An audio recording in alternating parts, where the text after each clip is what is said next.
The Kremlin has announced a ceremony will be held Friday to officially incorporate 4 occupied Ukrainian areas into Russia after it held referendums, a process that Ukraine and its allies have dismissed as illegitimate while vowing to retaliate with new sanctions. Russian President Vladimir Putin has threatened to defend these newly annexed territories by all means available, alarming officials in the West.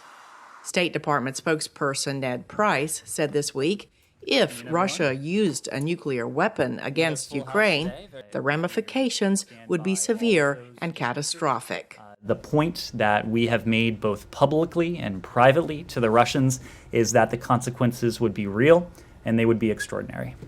Price was asked if these severe consequences would be triggered if Russia were to use a small, tactical nuclear weapon against Ukraine.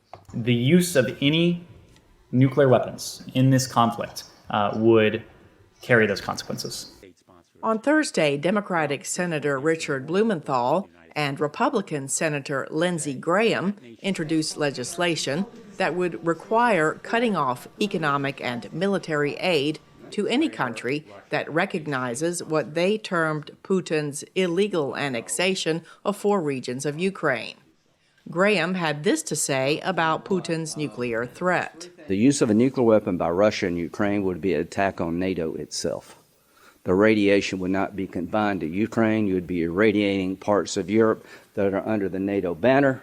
So if that day ever comes, and I hope and pray it doesn't, that should be considered by NATO writ large, the United States, as an attack by Russia on NATO itself. Catholic University's Michael Kimmage, an expert in U.S.-Russia relations, tells VOA it is impossible to know whether Putin is truly considering the use of nuclear weapons. It would be an enormous step for Russia to take and would change its image perhaps irretrievably in the international stage. It's unclear whether it would lead to any different military results. And of course, it could induce Putin's opponents on the other side, including the United States, to escalate. Experts say Putin's major military mobilization has already upset and angered many Russians across the country, with the war hitting home.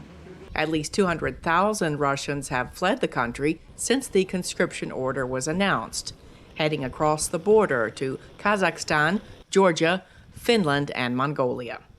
Cindy Sain, VOA News.